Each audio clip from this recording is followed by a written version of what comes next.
Nagsimula na sa gawain ng Panginoon sa oras po nito. Tayo po imawit ng isang awit tuloy.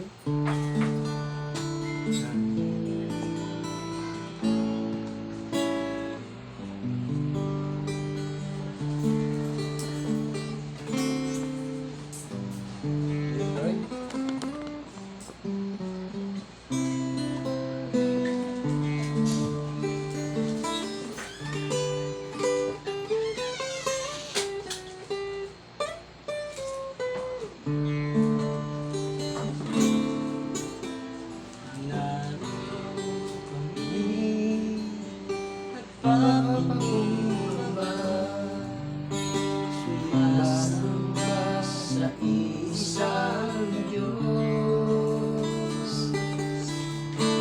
Hinahanap namin sa tayong mukha, sumasamba sa iyong pag-iyon.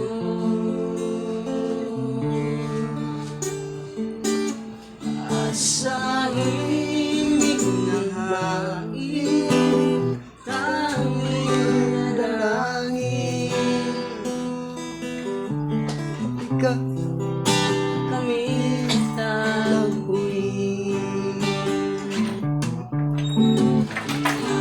Nato kami nagpapakumbaba, sumasamba sa isang Diyos.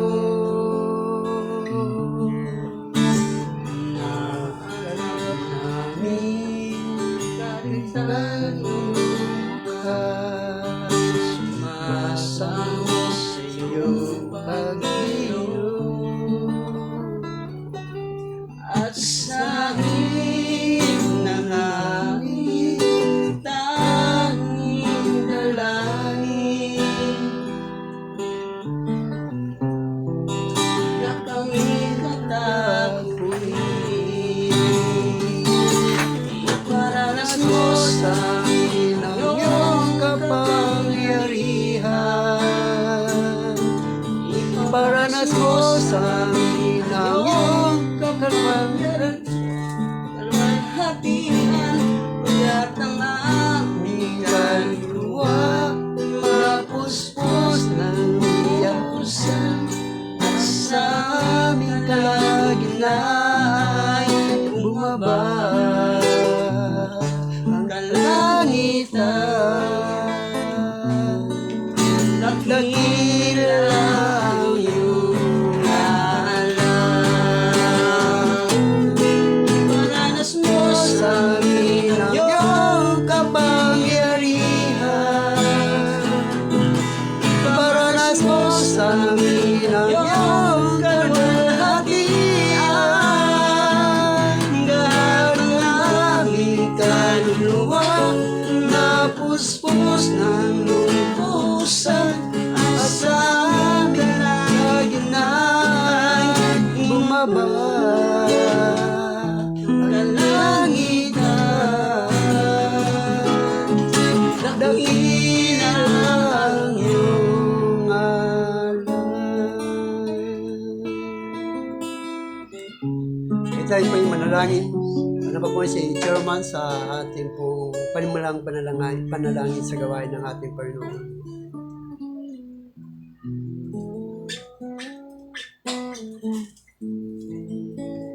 Dakilang Ama, makapangyarihan sa lahat. Salamat po, Ama, sa umaasahan mo na po kami po. Kasama ka namin sa pagkakataon. Panginoon, harap kami sa iyo, Panginoon. May kababaan at Yes, hindi Lord. kami sa iyo nakakawal ng Diyos. Nagawa namin pagkakamali, nagkasala, sinasadya hindi ba, Panginoon? Patawarin niyo po kami, O Diyos. Alam po namin, Panginoon, sa ako na po nakakalaga ang aming gagawin na makikinig kami sa iyong salita, O Diyos. Na ma-apply namin sa bawat buhay namin, Panginoon. Salamat po, O Diyos. Meron din po kami, Panginoon, na nandito sa lahat ng nandito, Panginoon. Bigyan po kami ng kaalaman na nagmumula sa iyo, Yes, Lord. Panginoon. ang tagapagsalita sa amin ng Panginoon. Bigyan mo po siya ng karunungan. Yes. At alam ko, Panginoon, na kanyang mga lumalabas na gabi. Panginoon, makukulat po sa iyo, Diyos. Salamat po, Panginoon. Alam po namin, Panginoon, na ikaw ang Diyos na kasama namin Yes. sa buong araw na ito. Thank you, Jesus. Thank you, Lord. Amen. Patuloy pa natin purihin ng Diyos pamagitan ng mga puring awit. Let us continue to worship the Lord.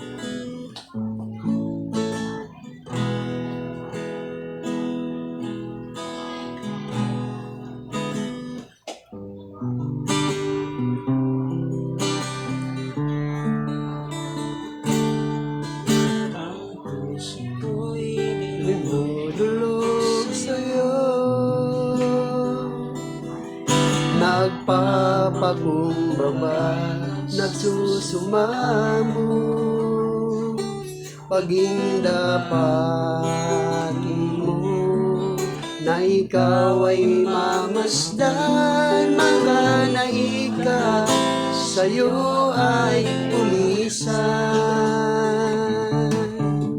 Ang puso ko'y lumululog sa'yo,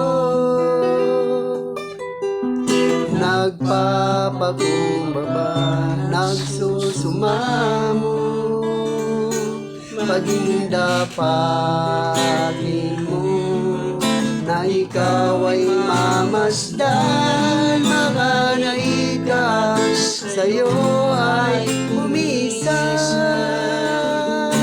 Loobin mo ang buhay ko'y maging banal mong tahanan, luglukan ang iyong wagas na pagsinta.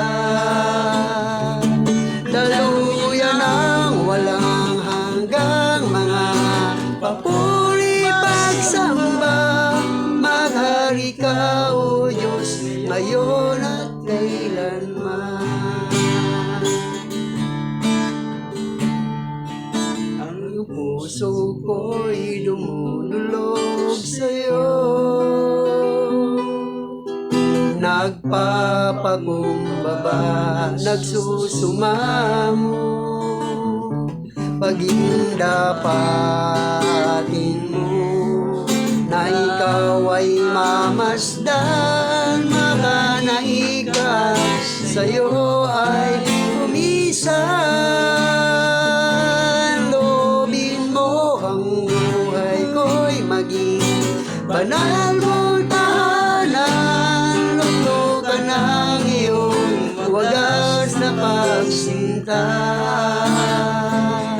Daluyan ang walang hanggang mga papuri pagsamba, maghari ka, O Diyos, ngayon at kailanman. Maghari ka, O Diyos, ngayon at kailanman.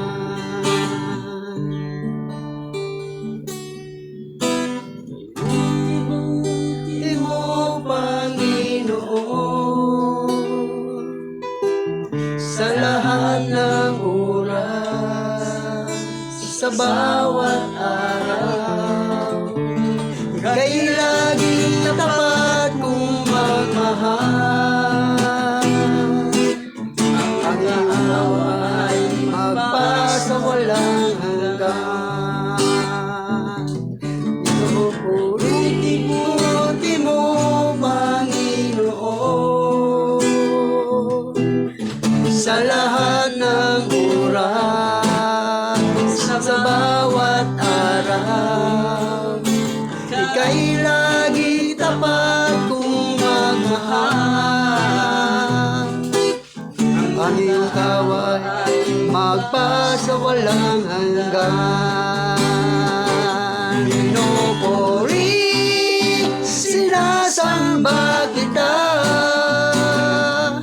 dakilang Diyos at Panginoon. Tunay ngang ika'y walang katulad, tunay ngang ika'y di nagbabago, kay buti ang Diyos na sa akin ay nagmamahal. Pinupuri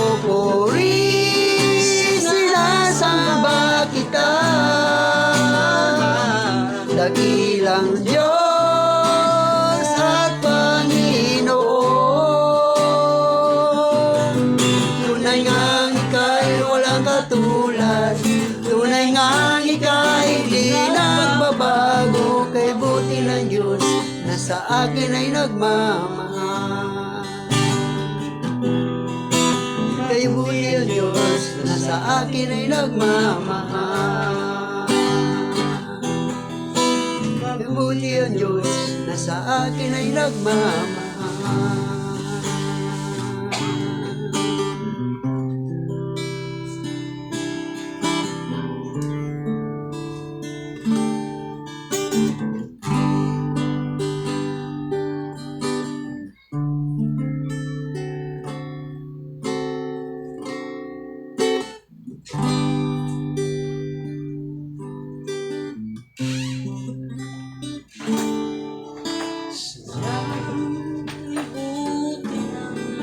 Ating Panginoon, nagtatapat sa habang panahon.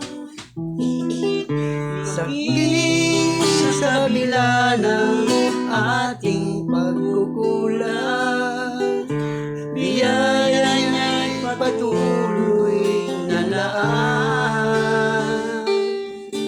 Katulad ng pagsikat ng hintong araw, patuloy siyang nagbibigay tanglaw. Kaya sa puso kong damdamin, katapatan mo'y aking pupurihin.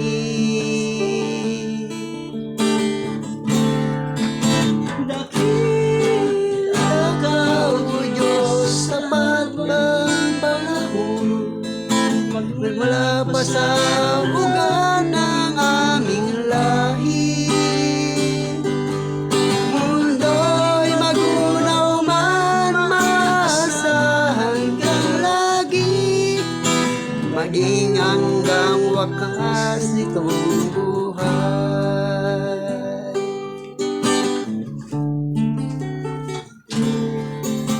Kaya, O Diyos, ika'y aking pupurihin. Sa buong mundo'y aking aawitin. Dakila ang iyong katapatan, pag-ibig mo'y walang hanggan. Dakila ka, O Diyos, sa hanggang tunay, katapatan mo'y matibay na sandigan. Sa bawat dati, tagumpay man ang naroon, daluyan ng pag-asa kung kailangan hinahon. Pag-ibig mo'y nalis sa'yo noon hanggang ngayon. Dakila ka, O Diyos.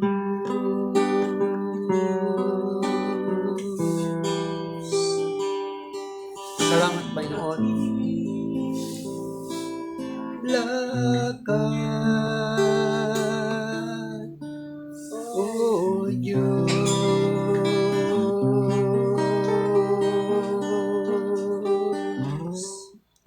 Salamat, O Diyos, sa oras po ito, God. Ikaw ang aming pinapapurihan at pinasasalamatan, Panginoon, sa mga papuring awit niyo ito, O Diyos.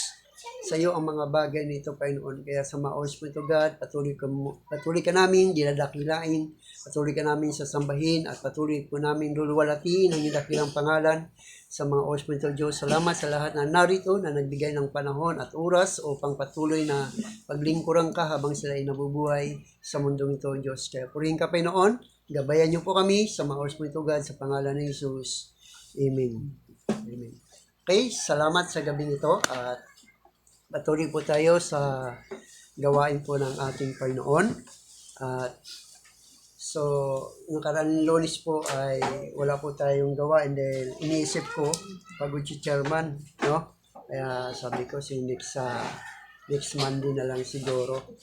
Kasi nga maraming mga bisita na inano po ng ating chairman kaya sa oras po ito ay tuloy-tuloy po ang ating gawain. Ang gawain po ng Diyos ay hindi po ito natatapos. Matatapos lang po ito pag tayo po ay nalagutan na po ng hininga hanggang sa pagbabalik po ng ating Panginoon. Kaya tuwing Lunes po ay asahan po natin na patuloy po tayo magkaroon ng gawain para luwalhatiin at dakilain po natin ang Diyos sa buhay po ng bawat po sa atin. Kasi kung wala po ang Diyos sa ating buhay, wala po tayong magagawa. Although sa isip natin, kaya natin gawin po ang totoo. Sabi ni Jesus Christ, kung kayo hiwalay sa akin, wala po kayong magagawa. So kaya patuloy po nating paglikuran at pasalamatan po ang ating Panginoon. Sino pong gusto magpasalamat sa Diyos sa mga oras po ito bago tayo dumako sa salita ng Diyos? Isang oras lang po ito. Kumbaga sa pagkain ay isang oras tayong kakain ng salita ng Panginoon. Sino pong gusto magbigay ng pasalamat sa ating Panginoon?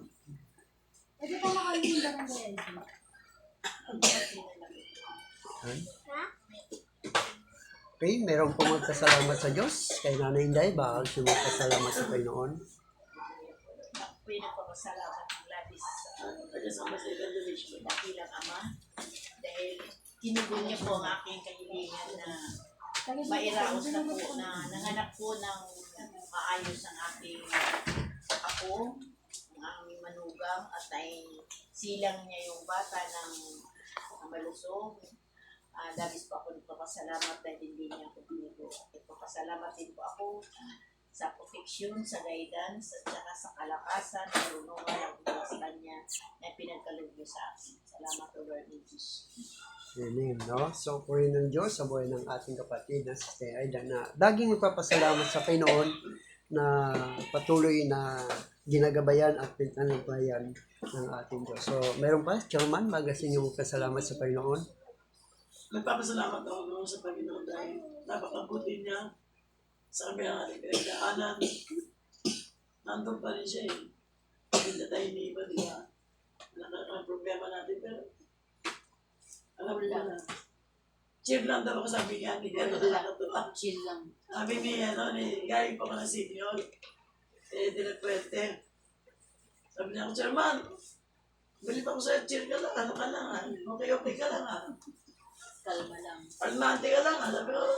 Sabi ko, sir, may Diyos ako eh. Amen. Diba? Yun po ang maganda yung may anak ka.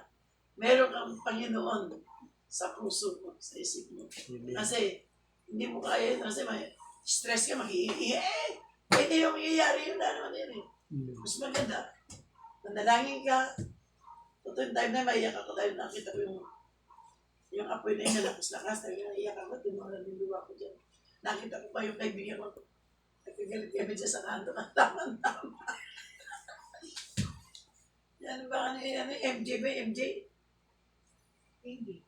Maraming mukmuk dyan. Bata na yan. Ako ni, tomboy. Taga-bilang ni bahay, malagay mga kaibigan. Tama-tama magkasal talaga. Hindi gaano kami dyan eh. Noong time na kasi nagagalit siya, di ba? Diyan kami sa kanto. O sabi ko, mayroon naman sumigaw. Sabi ko, siyempre sigaw, doon ka banda muna. Tomboy nga yun. Alam mo, ayaw ka talaga. Kaya kung ba't nasa lubang ko siya? Sa kanila siya. Kaya kung ba't nagpunta siya ng ayaw pa kami, sayang yan, Napakabuti ng Diyos kasi yung kaibigan ko medyo nagtatampo siya sa akin, nagtatampo ko sa kanya. Hindi pa na kayo nakilala. Nagkasalubong kami yung time ng sunog. Kaya napakabuti po ng Diyos. 100 pa rin yun. Nagkita kami sa kalsada, binating pa niya ako. Kabayan pa niya ako. Sabi ko, Lord, salamat. Talaga napakabuti po ng Diyos. Talagang magtiwala lang tayo sa Kanya. Walang imposible. Amen. So, purihin ng Diyos. Iba talaga kapag may Diyos ka. Kumbaga sa ay kapag may Diyos po tayo ay gagawin lang natin kaya natin gawin.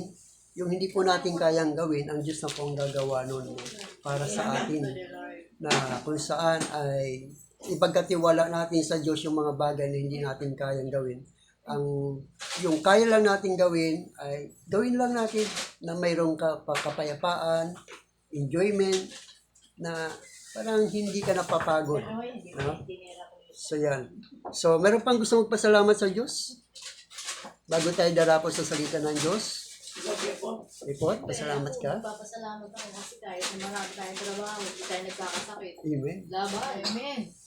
thank you Lord. Yan, ha? Nalagang Hallelujah. pa na natin yung mga obligasyon natin. Yan, no? So, purihin ang Diyos kay sa buhay ni Mr. Bibot. Biyay, Pastor. Yan. Biyay. Biyay, ikaw Biyay. Salamat ka, Biyay. Madami kang gabi pa. Papasalamat Bukas ako. 6:30. Malakas tayo Bukas pare sa pare. coordinator. Ay, anong pagsubok? Bukas meron tayo. Sige pa.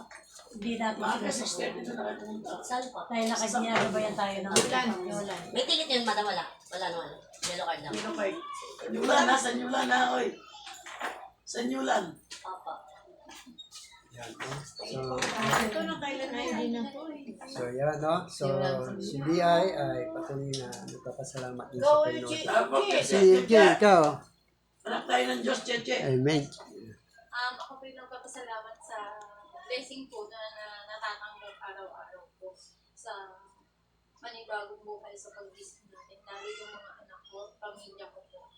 Lagi ko po pinapasalamat po sa ating Panginoon na kahit maraming pagsubok, ito pa rin tayo tumatawa.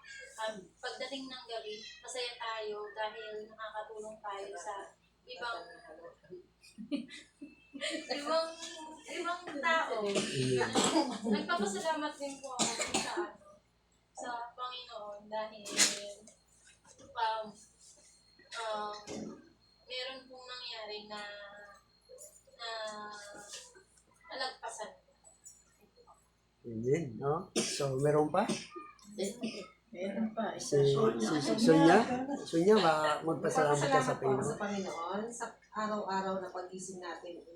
Gumigising pa tayo sa araw-araw na nangyayari, dinidilat pa ang mga mata natin. Ibig sabihin, sa bawat pagdilat ng mata, may pag-asa, at sa mga bawat pagsubok na tumaraan sa atin na lalampasan natin.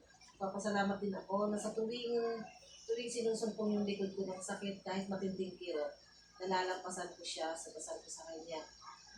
Nagpapasalamat din ako sa Panginoon sa paggabay niya sa mga anak ko na mailayo sa sakuna, sa sakit.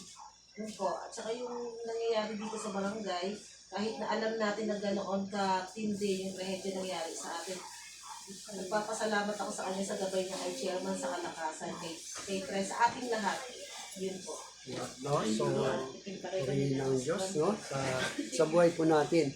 Alam niyo ba kung bakit kapag nagpapasalamat tayo sa Diyos, yung pong tanda na mayroon tayong pananampalataya sa Diyos. Bagamat hindi natin nakikita ang Diyos, alam natin na ang Diyos ay nasa ating kaligitnaan at yung ating pasasalamat sa Kanya ay tinatanggap po yan ng Diyos, no? Sapagkat alam ng Diyos na tayo ay Kanyang nilikha at nilalang para kapurihan at paglingkuran po natin siya. No? So yan po, sa gabing ito ay handa na ba tayo makinig sa salita ng Diyos? Amen. No? So ang ating pong pag-aralan ay patungkol po sa tinatawag na palalo. No? So ang palalo, ang ibig po sabihin ng palalo, kayabangan, kahambugan, no? So yun po yung mga definition ng mga yung kapalaluan, no? Na kung saan ay makikita natin dito kung ano nga po ba yung palalo. So, bago yan, ay tayo po muna sandaling manalangin. Pag-pray po natin ang at kanya pong mga salita na ating pong mapapakinggan. Panginoon, maraming salamat. Pagpalain niyo po ang inyong mga salita na aming pong mapapakinggan na ikaw may sabi, Panginoon, hindi lamang sa tinapay na bubuhay ang tao, kundi sa bawat salita rin na mumutawis yung bibig, Panginoon. So kami pininiwala, O Diyos, ang iyong salita, ang siyang pagkain ng aming espiritu, na siyang binuhay mo, Panginoon, upang kami magutom, hindi lamang sa mga bagay dito sa mundo, kundi magugutom din kami sa pamamagitan ng mga salita. Kaya pagpalain niyo po ang inyong lingkod na gagamitin mo na maging daluyan ng iyong mga pagpapalang spiritual sa mga Holy Spirit of God. Kaya purihin ka, pagpalain yung bawat sa amin sa pangalan ni Jesus. Amen. So dito ay makikita natin na kapalaluan, no? Kapalaluan, ang ibig sabihin kapalaluan, kayabangan, kahambugan, no? Una po, ang kapalaluan ay ito po ay nagbubunga ng kaguluhan.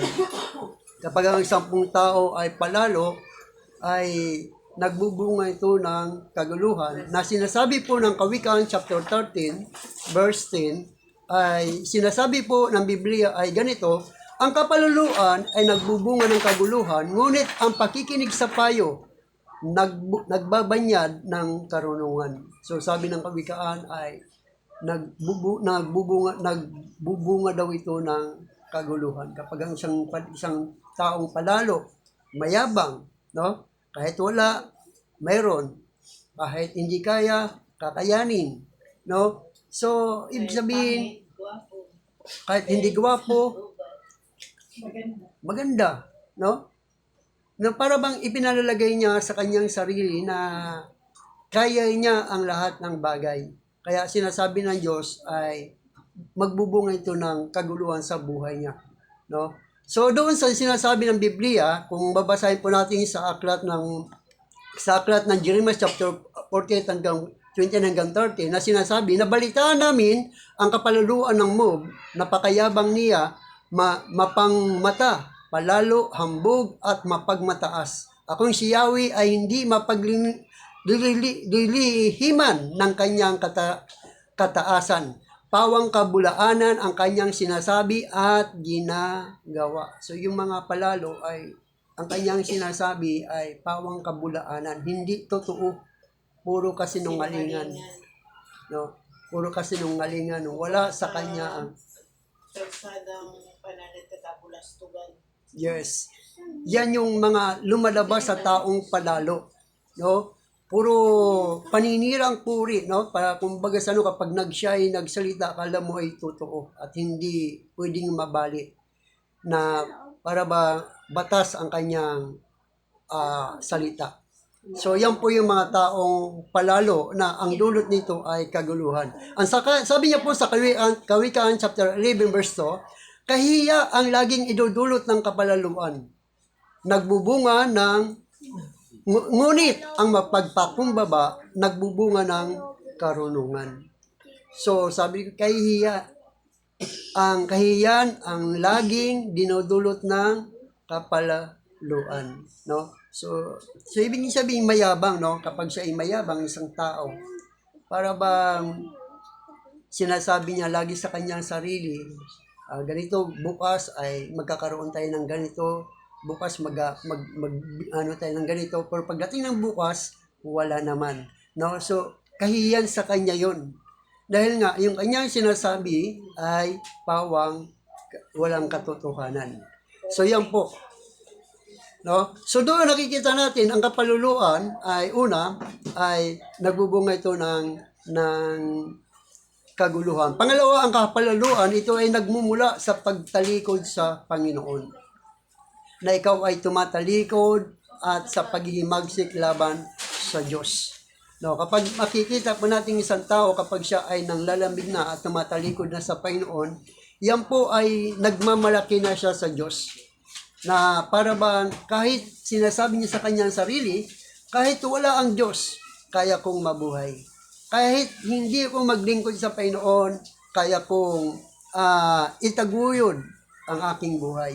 Yan po yung sinasabing kapalaluan. Parang hindi na tayo nagtitiwala sa Diyos. Ang sabi doon sa banal na kasulatan, sa Ecclesiastico chapter 10 verse 12, ang sabi niya, ang kapalaluan ng tao ay nagsisimula sa pagtalikod sa Panginoon at sa paghihimagsik laban sa lumikha sa Kanya. Yan. Dito ay sinasabi na nagsisimula ito sa pagtatalikod natin sa Diyos. Kaya kapag ang tao ay hindi na laging nagpapasalamat sa Diyos, hindi na nagpupuri sa Diyos, para bang kapantay niya na ang Diyos. So, ganun ang kapalaluan. Ang sabi doon sa Jeremiah chapter 17 verse 5, na sinasabi ng Biblia po ay ganito, sinabi ni Yahweh, sumpain ko ang sinumang tumalikod sa akin at nagtiwala sa kanyang kapwa-tao sa lakas ng mga taong may hangganan ang buhay. So sabi nga susumpain ng Diyos o susumpain ni Yahweh yung taong tumalikod sa Kanya at nagtiwala sa kanyang kapwa-tao. No? So doon ay pinakikita kung paano ang isang taong palalo. na ang isang taong palalo ay mayabang, at makikita natin doon ay kung paano siya maging mapagmataas, na para bang hindi niya kailangan ang Diyos. Kaya sa atin ay sa buhay natin ay dapat lagi tayong naglilingkod sa Panginoon at hindi tayo tumatalikod sa Diyos para hindi tayo maging palalo, no? Para hindi tayo maging palalo. Ang sabi doon sa Hukom chapter 3 verse 7, ang sabi niya, ang mga Israelita ay muling gumawa ng kasamaan laban sa Diyos. Tinalikuran nila si Yahweh na kanilang Diyos at sinasamba. Yan. Na kanilang Diyos at sumasamba sila sa mga Baal at sa mga Asera. So doon ay kapag tayo ay iba na ang ating pinaglilingkuran, so doon ay sinasabi, tumatalikod na po tayo at nagiging palalo tayo sa paningin ng Diyos. So dito ay sinasabi na ang kapalaluan, ito ay nagsisimula sa pagtalikod sa Diyos. Now, pangatlo, ang kapalaluan ay umahantong sa pagkawasak, na mawawasak ang buhay ng isang tao kapag siya ay palalo. No? Dahil sa kanyang kapaluluan na nabibingwit sa kawalan ang kanyang buhay. So maraming taong palalo na napapahamak. No? So, sabi doon sa Kawikaan chapter 16 verse 18, na sabi niya, ang kapaluluan ay humahantong sa pagkawasak at ang pagmamataas na isipan ay iba bagsak. So yan ay sinasabi ng banal na kasulatan na sa buhay po natin sa mundong ito, dapat hindi tayo maging palalo. Gawin lang natin ang kaya nating gawin. Kung ano man ang hindi natin kayang gawin, dapat lagi tayong lumalapit sa Diyos, na lagi natin siyang paglingkuran at pasalamatan upang hindi tayo maging palalo sa paningin ng Diyos.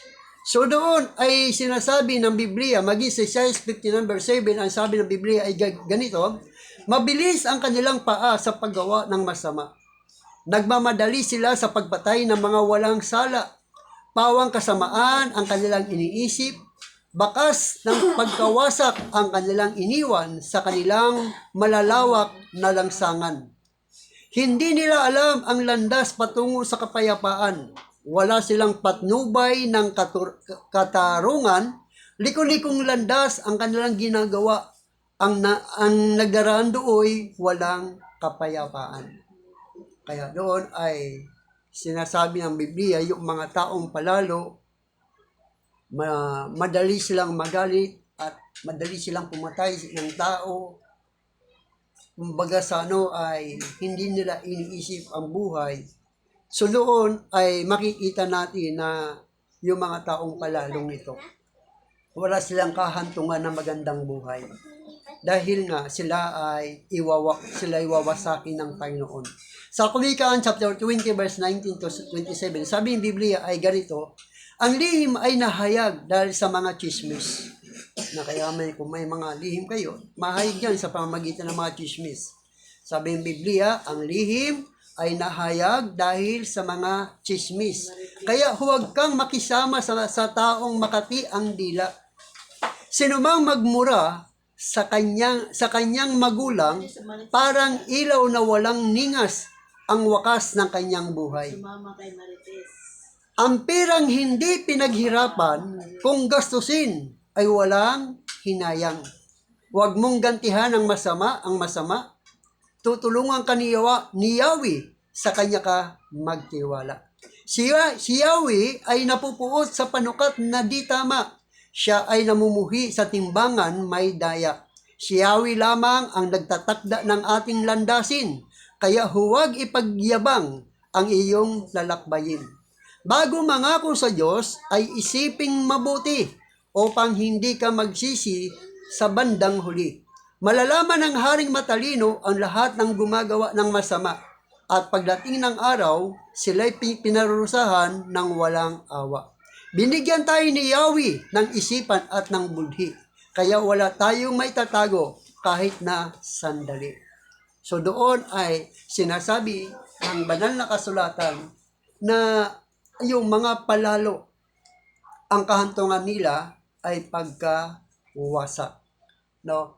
Pero kapag tayo ay nagtitiwala sa Diyos, naglilingkod sa Diyos, nakakatiyak tayo na tayo ay gagabayan at tutulungan ng ating Panginoon. Last but not least, pang-apat. Ang kapalaluan ay kinasusuklaman ng Panginoon. Nasusuklam ang Diyos sa taong palalo.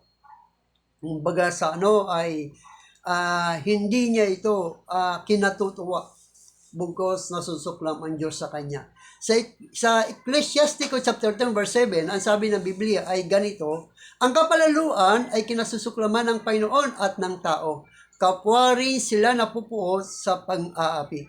So doon ay sinasabi ng Biblia, maging sa Ecclesiastico, nabubulol ako. Ecclesiastico chapter 10 verse 6 hanggang 8, ang sabi niya, huwag kang magtatanim ng sama ng loob sa tuwinang magkakasala ang iyong kapwa sa iyo.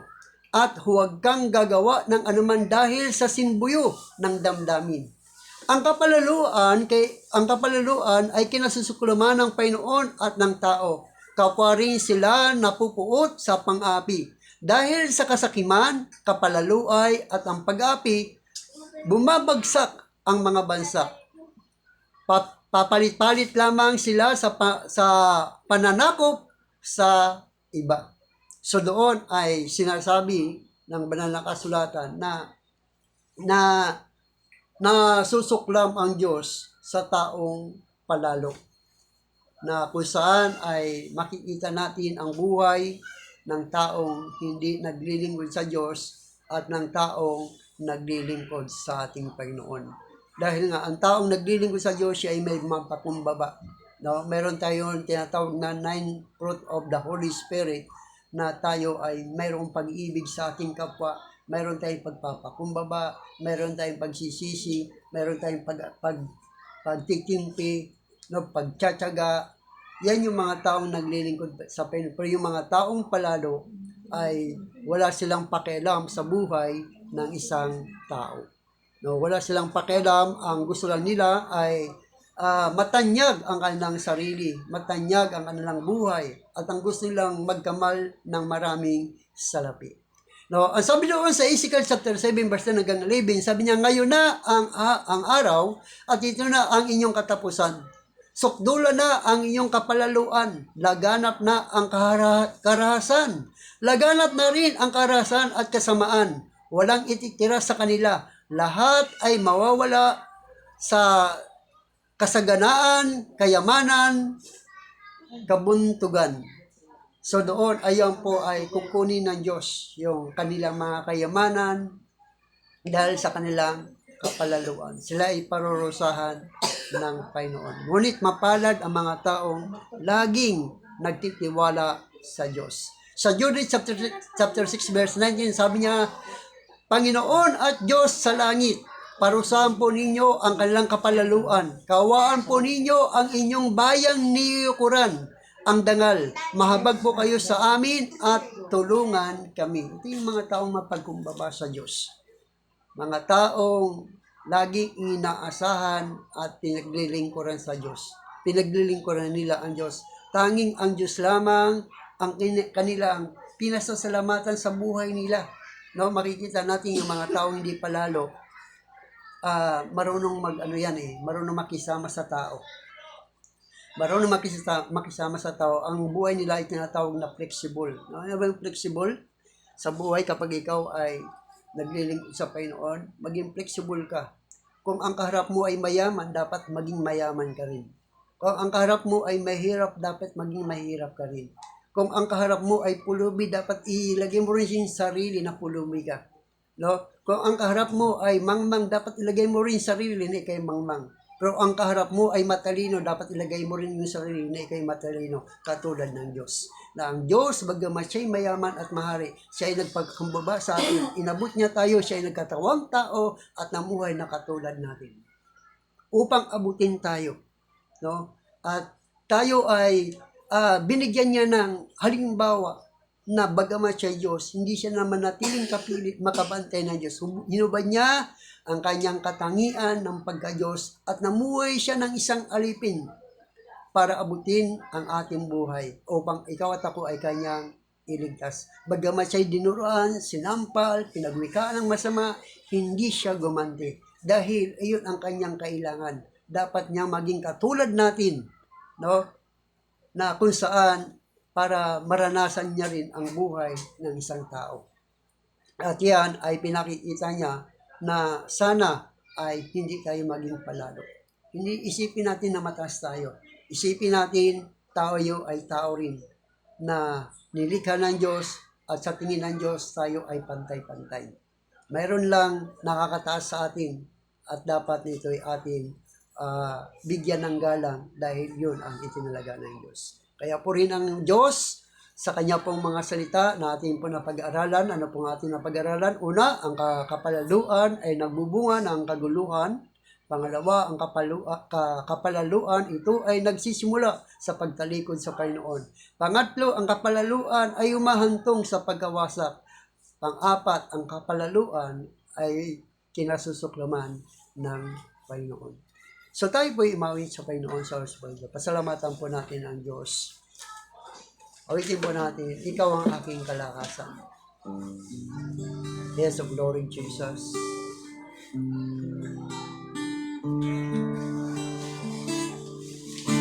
Ikaw ang aking kalakasan, kagalakan at kublihan. Dumating man ang problema, walang makapag-iwalay, walang maikukumpara sa pag-ibig mo. Minsan pa ikaw ang aking kalakasan. Ikaw ang aking kalakasan, kagalakan at kublihan. Dumating man ang problema, walang makapag-iwalay, walang maikukumpara sa pag-ibig mo. Gaano man kalayo, gaano man kalayo ang langit, pag-ibig mo'y para sa lahat. Dudulog kami sa paanan mo at sasamba sa'yo. O Diyos, gaano man kalayo ang langit, pag-ibig mo'y para sa lahat. Ikaw ang lakas, ikaw aming Diyos, kagalakan ko. Gaano man kalayo, gaano man kalayo ang langit, pag-ibig mo'y para sa lahat. Dudulog kami sa paanan mo at sasamba sa'yo. O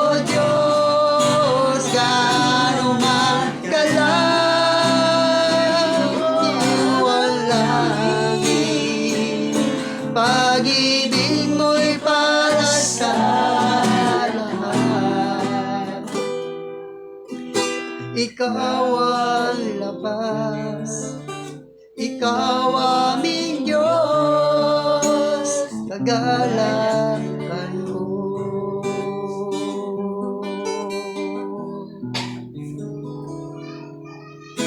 Ikaw ang lakas, Ikaw aming Diyos, kagalakan ko. Salamat Panginoon sa inyo pong mga salita na aming napakinggan. Na ito'y nagbigay sa amin ng kagalakan, kapayapaan sa aming puso. At naging pagkain ito ng aming espiritu habang kami ay narito sa mundong ito, Diyos. Kaya dalangin namin Panginoon na kung paano mo iningatan ang bawat sa amin na narito, O Diyos, na punong-puno ng gabay at patnubay at pagpapala na nagmumula sa iyo, God.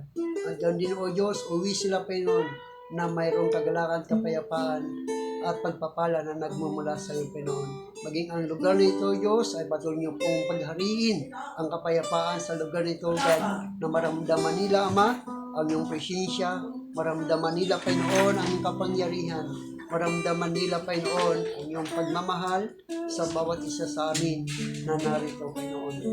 Hallelujah, Lord. Awitin pa natin give thanks with the grateful heart. Pasalamatan po natin ang Diyos sa buhay ng bawat isa sa atin na narito. Give thanks with a grateful heart. Give thanks unto the Holy One. Give thanks because He's given Jesus Christ, His Son. Once again, give thanks. Give thanks with a grateful heart. Give thanks unto the Holy One. Give thanks because He's given Jesus Christ, His Son. I know, let the weak say I am strong. Let the poor say I am raised because of what the Lord has done for us. I know, let the weak say I am strong. Let the poor say I am raised because of what the Lord has done for us. Give thanks. Ano ko po ang ating chairman sa panguling panalangin? Dakilang Ama, mga Panginoon, sa lahat, salamat po sa first day ko. Ang amin ang pag-aralan ng aming mga papuling awit. Sa iyo, Panginoon, ang aming pasasalamat sa iyo sa gabi ko ito, Panginoon. Ulang pa, Panginoon, ang aming ialay sa iyo. Napakabuti mo po sa bawat buhay namin, O Diyos, lagi ka nakatingin sa amin. Salamat po, Panginoon, sa iyo po namin. Pinapaabot lahat ng bagay ng aming mga pinagdadaanan namin. Lord, salamat po sa iyo. Ganun din po sa bawat pamilya namin. Tinataas ko po sila sa iyo kung nasaan man sila ngayon. Lord, ikaw po ang mag-ingat sa bawat pamilya namin. Thank you, Lord. Salamat po sa iyong salita, sa iyong mga sa gawain na tulad na natapos. Lahat ng bagay nito ay aming pinasalamatan sa iyo. Thank you, Jesus. Thank you, Lord. Amen. Amen. Tapos na po ang ating Bible study. Salamat po. God bless you. Hindi ka nang bumagsak. Kape sila. Kape sila. Bigyan mo Oh, siya ng kape. kape. Bigyan mo ng kape. Kape. May tinapay dyan.